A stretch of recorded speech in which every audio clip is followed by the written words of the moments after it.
Bienvenidos a Reinventando Reglas. Este es nuestro último episodio y en este vamos a tocar el final de anticonceptivos, las historias positivas, negativas que hay, tornos a incitar también a la gente a preguntarle a su entorno qué tipo de anticonceptivo usa, cómo le ha afectado, qué hizo que decidieran por ese anticonceptivo. Algunas de las historias de anticonceptivos. Ha quedado súper claro.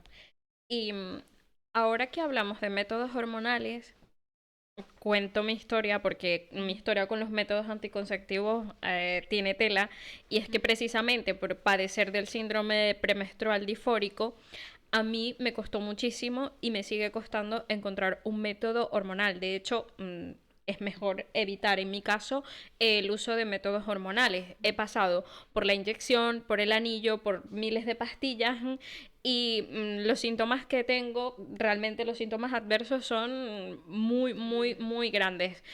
A mí, uno, se me baja muchísimo el deseo sexual. O sea, para Bueno, que es un empezar, efecto secundario de la anticoncepción, sí. para mí es uno del... Y lo noto además, y lo noté con la píldora, lo noté con la inyección, lo noté con el anillo, pero lo que más en mi caso me llamó muchísimo la atención y me preocupó fue el hecho de lo que a nivel mental me podían ocasionar este cambio hormonal.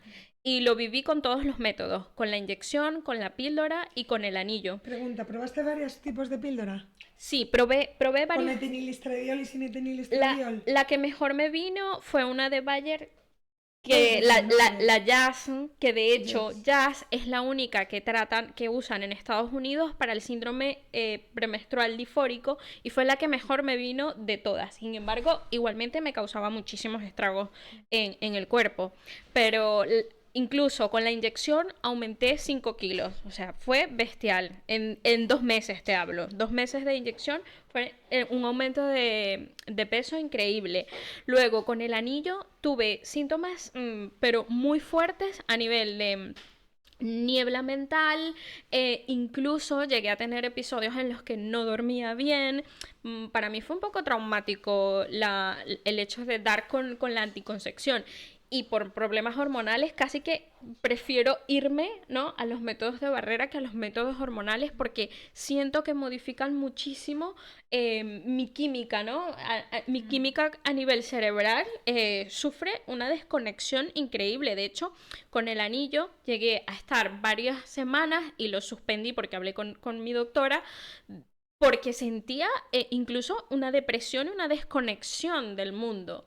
Y creo que luego cuando fui a investigar y dije, no puede ser, o sea, soy la única. Nunca leemos el prospecto, la verdad.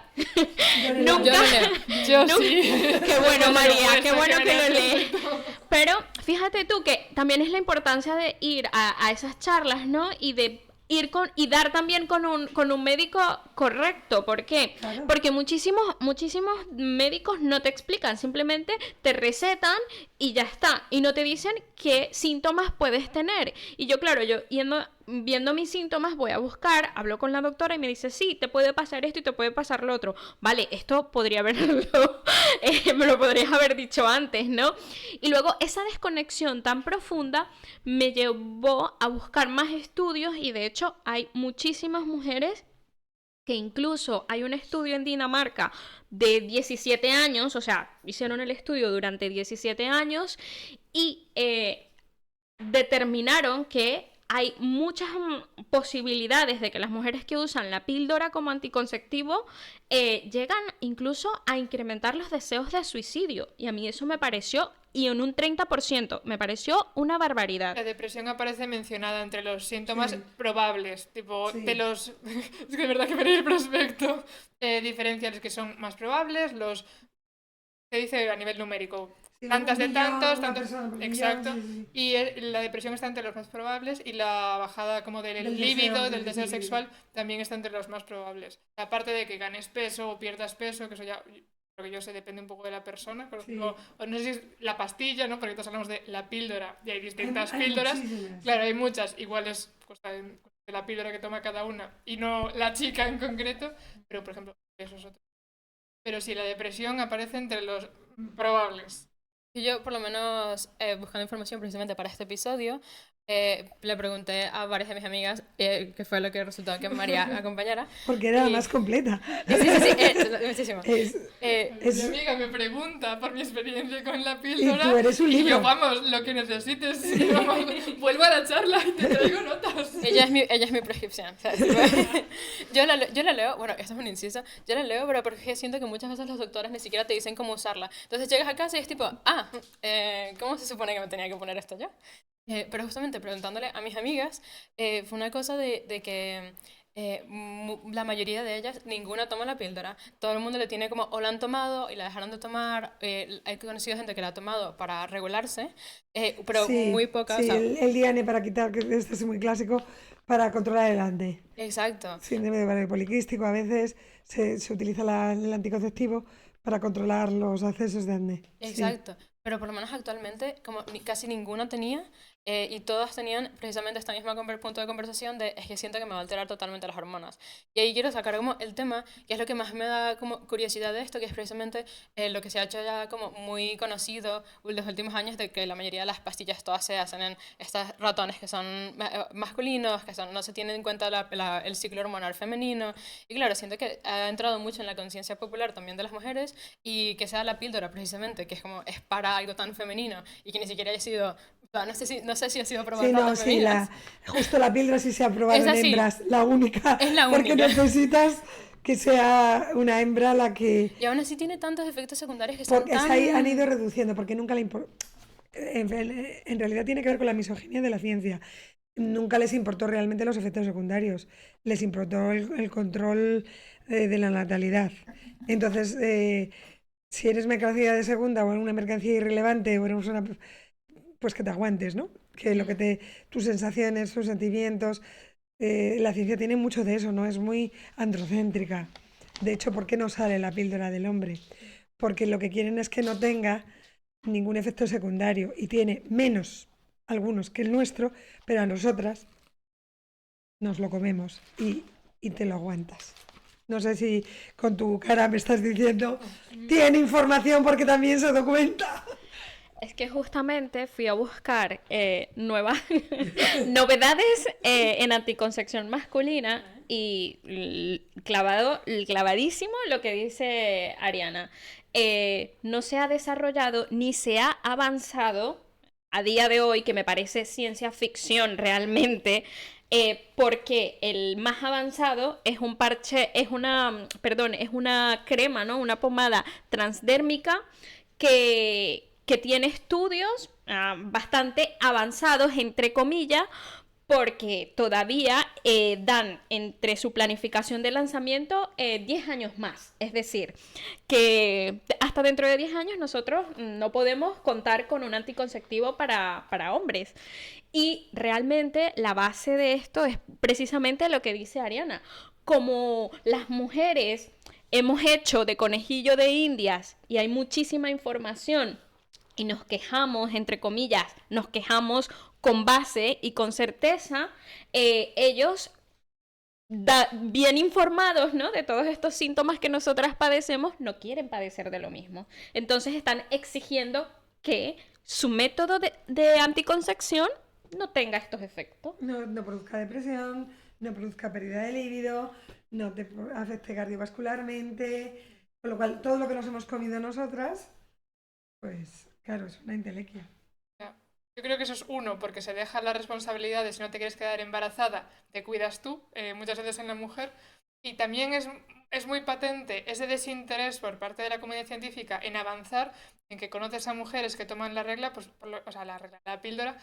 Sí, que hay distintos tipos, por lo que tú decías antes, por el acné, o porque tienes la regla y te duele mucho, tómate la píldora. Que tienes la regla cada 3 meses, tómatela que te va a regular el ciclo.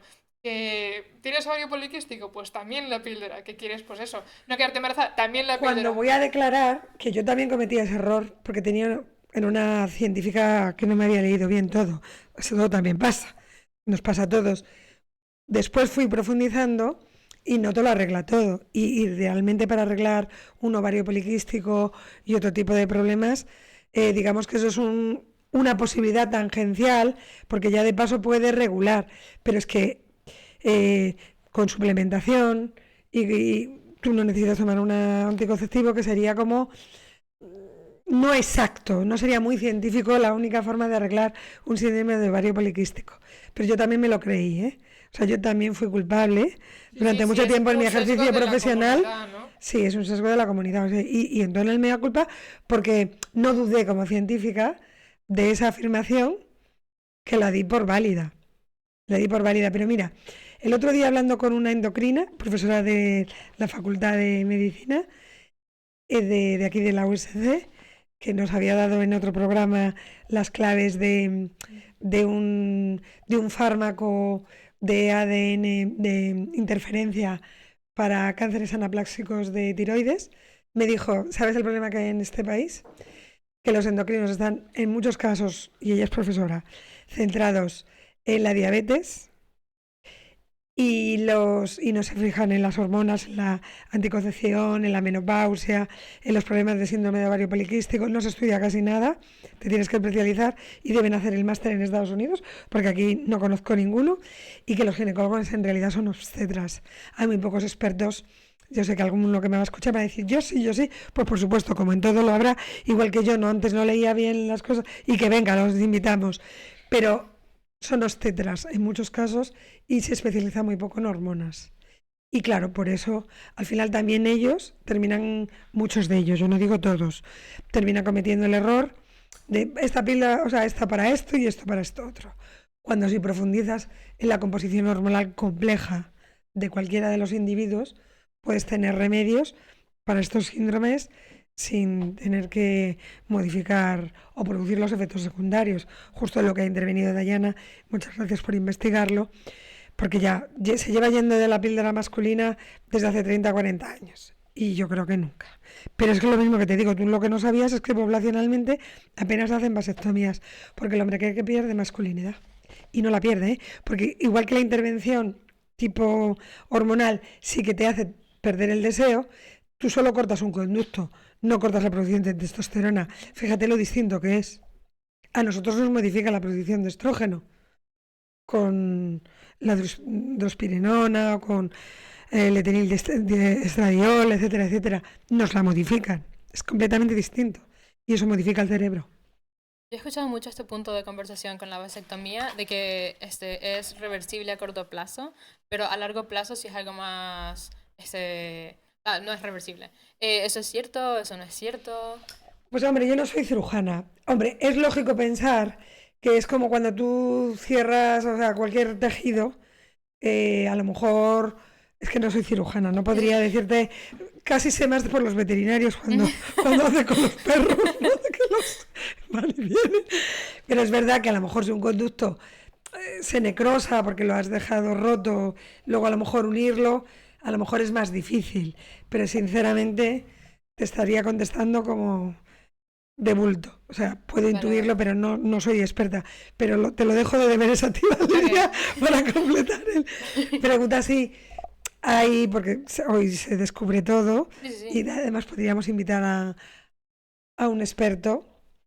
Si no nos viene un cirujano, alguien que practique vasectomías, podéis invitar a un veterinario que las hacen todos los días a todas horas.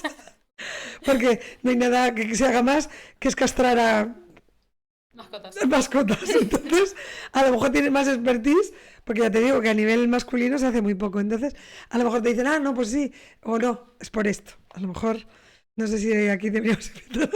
Se me está ocurriendo un veterinario que tengo en mente. Nos vale seguro. Y hablando de cómo modifica la química de nuestro cerebro, también me fui a investigar y ahí Karina Heller es una neurocientífica que publicó recientemente, hablo de escasos meses, un análisis que hizo sobre ella misma. Analizó su escáner cerebral durante un año, tomando... ¿Lo viste? Sí. Es increíble. Y los resultados fueron que efectivamente se modifica tanto el volumen como la conectividad del cerebro. Pero ella también luego paró la píldora durante 3 meses, volvió a hacerse sus escáneres y se dio cuenta que afortunadamente y gracias a la neuroplasticidad del cerebro, estos cambios se revirtieron, son reversibles. Entonces, el estudio pues ahora mismo está en una fase para ampliarse y para poder ver también, porque ella le interesaba mucho, sobre todo en aquellas chicas que durante la adolescencia se inician, ¿no?, con el uso de la píldora, y quería ver si estos cambios a largo plazo también podrían ser reversibles. Me pareció súper interesante. A mí lo que me parece también muy interesante, te lo agradezco siempre, Dayana, como si veis que tenemos gente muy maja en este podcast, muy relevante.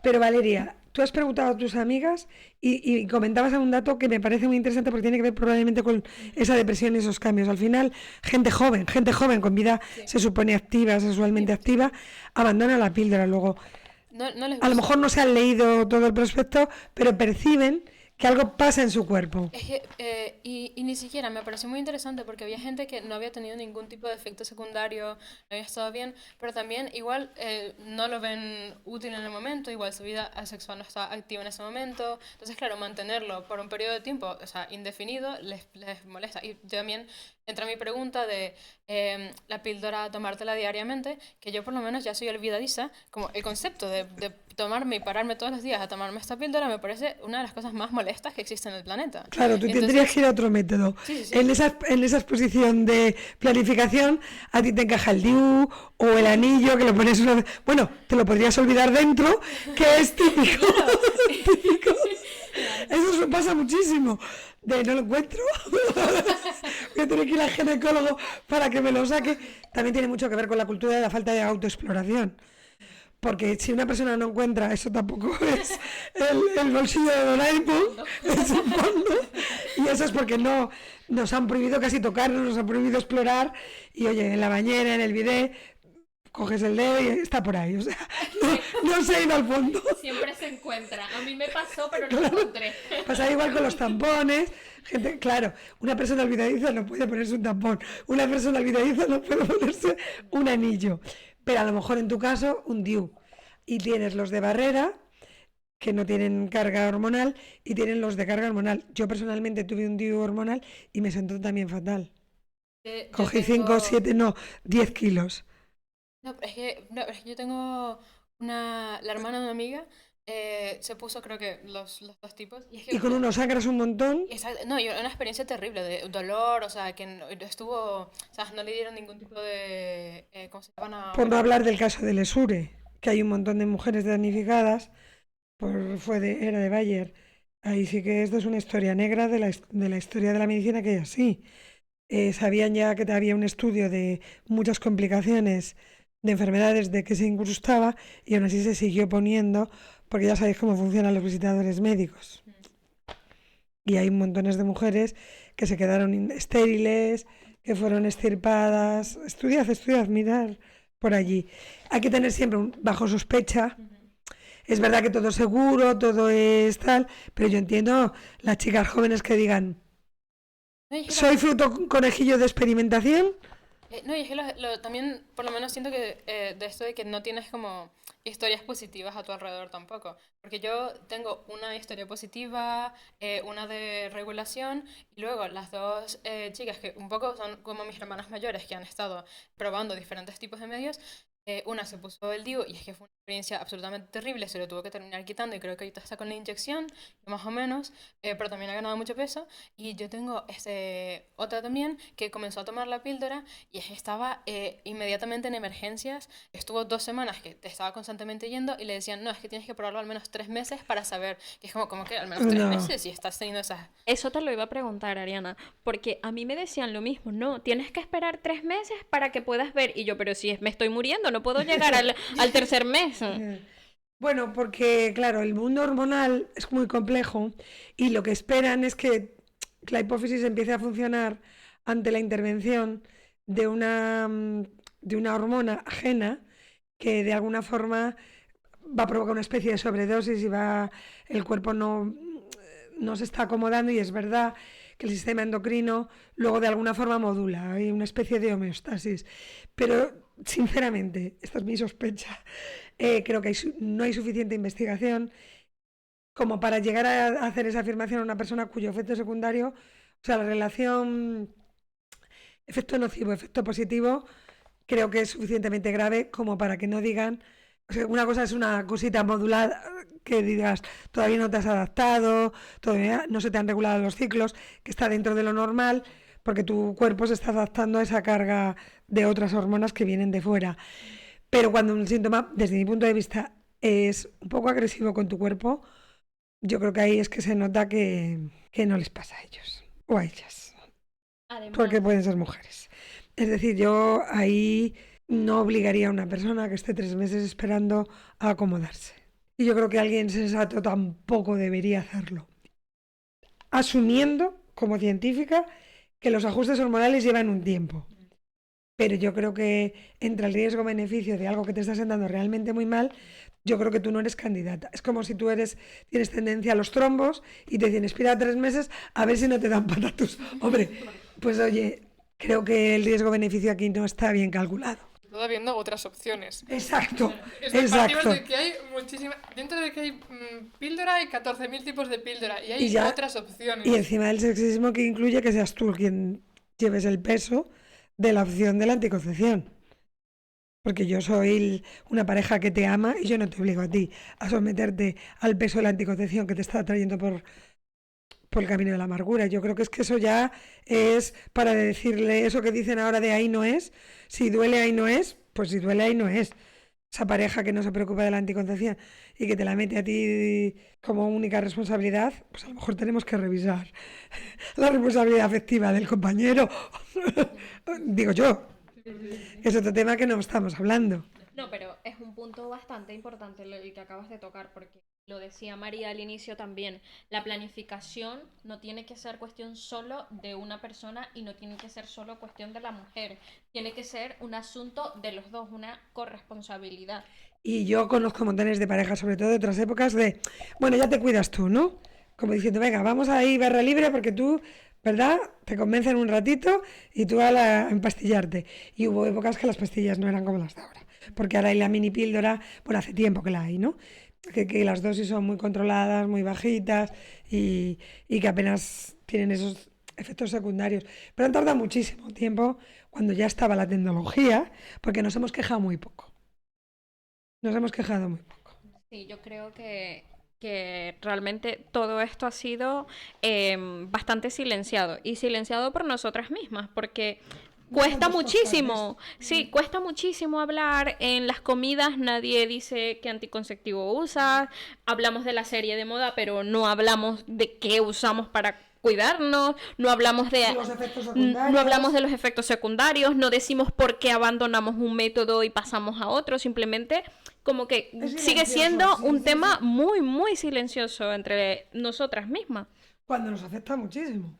Yo aquí sí Condiciona. que puedo decir, igual que con mi pareja sí que lo hablé, pues eso, la decisión fue mía, pero fue una conversación de pareja. Estábamos transicionando de la barrera al hormonal precisamente porque la pareja asentada, ¿no?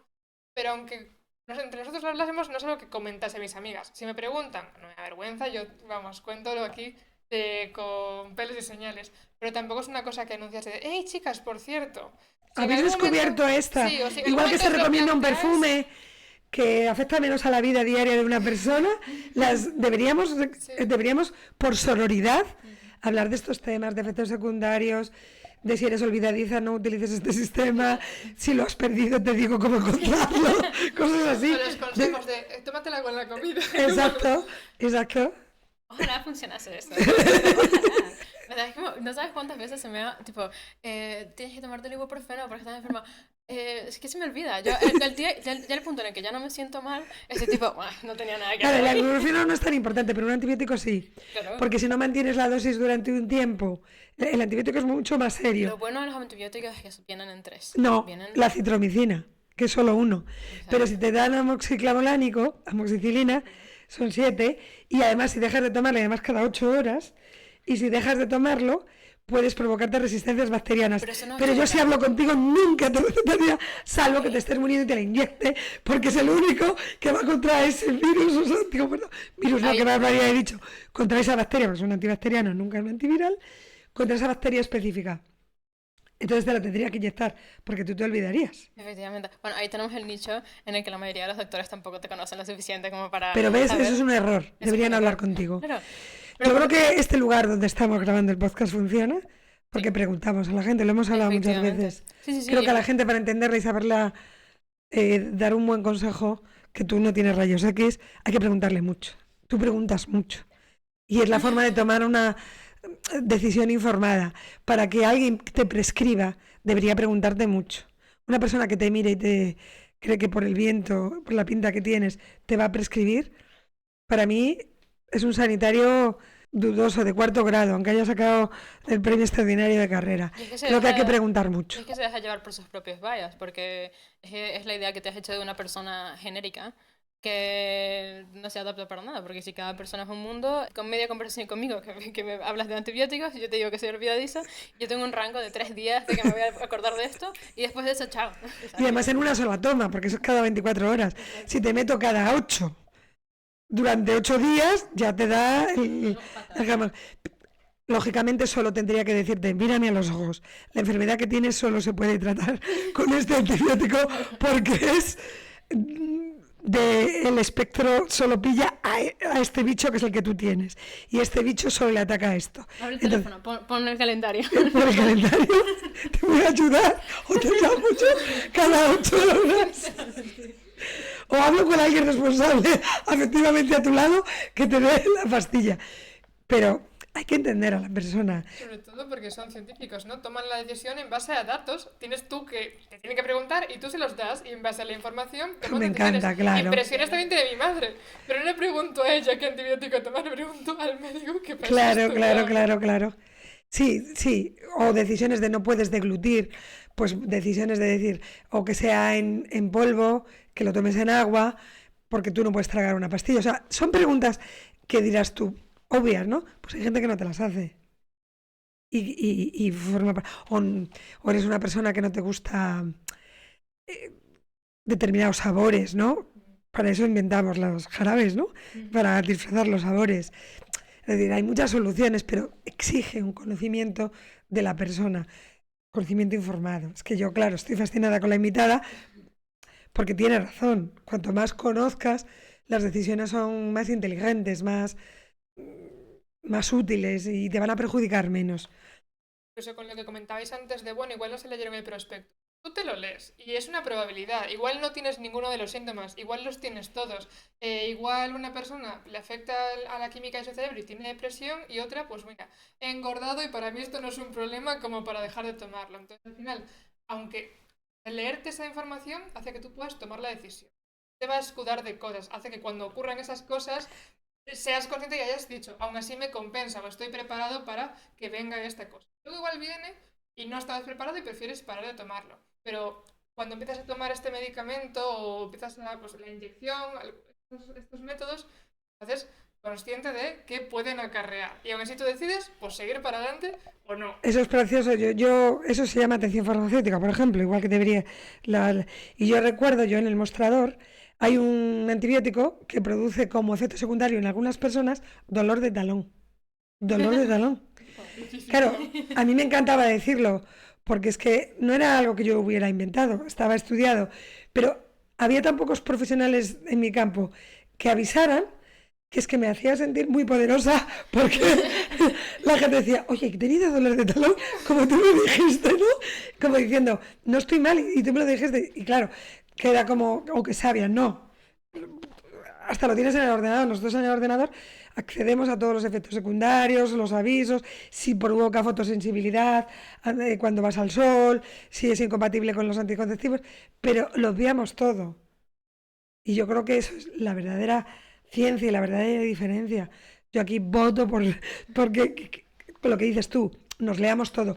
Yo solo haría una salvedad a los excesivamente hipocondríacos. Porque a alguien muy hipocondríaco todos los síntomas los va a tener. Uy, tengo esto. Entonces le diría, mira, te puedes leer el prospecto.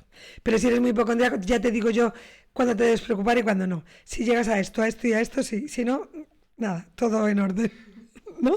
También eso hay que tenerlo en cuenta. tienes la información que tú como profesional, pues farmacéutico o médico... Porque si no lo voy a tener todo el día. Alerta Me tal está cosa. pasando esto. Creo que voy a tener un trombosis. Creo que me está dando un derrame. Tengo ¿No? Tengo una curiosidad. Me puse también a investigar un poco de estadísticas y María también seguro tendrá estadísticas. Países en los que las mujeres más usan anticonceptivos, entre los 15 y 49 años. A ver, ¿quién se lleva el primer Yo lugar? creo que eran los franceses, las francesas. Yo voy a decir Finlandia. Yo Reino Unido, por cercanía. No Tenem- digo Portugal porque soy de Vigo, igual se me acusa aquí de influencia, pero yo de Reino Unido. Tenemos ganadora. Valeria. Finlandia con un 74%. Muy bien. ¿Por qué Finlandia? No sé, o sea, Finlandia me parece un país que tiene como muchas mujeres ya al poder y está como muy unificada como la fuerza de trabajo, o sea, tanto masculina como femenina, está muy igualada. Y me parece que precisamente para tener eso tienes que tener como mucho acceso y que sea muy conocido como mujeres para que sea un uso muy frecuente. Y sé que precisamente en Finlandia hay muy buena educación sexual. Sí, exacto. Justamente es un porcentaje bastante elevado, ¿no? El primer lugar con un 74% por la educación sexual que se recibe. Y realmente no hay apenas tabús, digamos. Es un país en el que se puede hablar libremente y en el que hay mucha igualdad, como bien decía Valeria. Segundo lugar, Canadá, con un 71%. También. Tercer lugar. Canadá me pega. Allí se fundó Greenpeace. En un lugar donde se funda Greenpeace. Son como muy, no sé, muy como... Sostenible. Y yo creo que incluye eso, el respeto a la mujer, el intercambio, no sé. Una forma de entender la vida más tranquila que sus vecinos norteamericanos. Los americanos, que curiosamente están fuera del ranking. En tercer lugar tenemos China con un 69%. No me lo podía esperar. Eso Bueno, me ha sorprendido. por control. Ay, Por el del hijo control, único, claro. Sí. No, eso no me sorprendía por Tienes eso. razón, tienes razón. Ya caíste en cuenta. No por tema de tanto libertad sexual, sino por el control del hijo único, claro. Y el puesto número 4 está compartido, pero compartido con dos países socioeconómicamente diferentes, diametralmente opuestos. Por una parte, Cuba y por la otra, Suiza. ¡Wow! Creo que Cuba a nivel médico, con el tema de la muerte de madres durante el parto y toda esa parte de la medicina, están bastante avanzados, ¿no? Además también, como es un país bastante pobre, ¿no? Al final hay mucho temor al procrear, entonces precisamente comparte esta estadística en el número 4 con Suiza, y Suiza, pues bueno, un poco más de lo que hablábamos de Finlandia, muy parecido. Los que menos. Me encantan, esto de las estadísticas es muy divertido. Ay, es verdad. Jo, pues yo no me atrevería, pero yo supongo que algún país como muy mediado por la religión. O sea, voy a tirar por ahí, ¿no? Quiero creer que un país árabe o algo muy católico o algo muy judío, las religiones monoteístas controladoras de que hay que tener hijos para Dios, ¿no? O sea, eso se me ocurre. Entonces, ¿cuál podría decir? Jo, es que hay tantos países que no me atrevo. No sé, pues Nigeria, ¿no? De anticoncepción. Es India. Yo no sé si me atrevo tampoco a contestar esta pregunta, es que no sé, ahora mismo no me acuerdo de ningún Es que hay país. tantos, ¿verdad? Sí, no sé. Yo en vez de por la religión estaba pensando en que todavía sea tabú el tema de pues, que no se habla de eso. Igual en una reunión entre amas de casa se puede pues, comentar alguna cosa, pero que a nivel educativo no se habla de ese tipo de cosas y por tanto no se accede a los recursos. No solo porque no estén a su alcance, sino porque no saben que existen o no se les ocurre. Y por tiro de un país. Es que siento que voy a tirar de sesgos que no quiero. Los que menos. Afganistán, solo claro. una de 5 mujeres está informada sobre anticoncepción Bueno, o pero- utiliza Sí, dije, anticoncepción. es verdad que podría. No, pero no te vas muy lejos porque Afganistán con el 15, digamos con 1 de cada 5 mujeres, pero Nigeria solo el 14% de las mujeres. O sea, acertó Ariana en este caso. Y motivos precisamente por la presión, la opresión social y la opresión religiosa al no tener acceso a las mujeres ni siquiera a decidir, ¿no? Ni a estar informadas. Pero sin ir muy lejos, también hay países como en India en el que las mujeres ni siquiera tienen acceso a la información de su regla, por ejemplo, no tienen acceso a esta información. Y los que menos, con menos del 10%, tenemos Mauritania, Sudán y Albania. Albania me ha sorprendido, porque los otros tienen lo que yo comentaba de países árabes, donde la mujer no tiene realmente ningún derecho ni control ni siquiera sobre los hijos. Los hijos son de los hombres. Y eso más o menos. Pero lo de Albania me sorprende mucho. Lo de Albania, fíjate tú, yo lo pillaba más por el tema de, a lo mejor que dentro de que son como los más pobres de Europa, ¿no? Y a lo mejor, pero bueno, a lo mejor la razón es también religiosa. Interesante.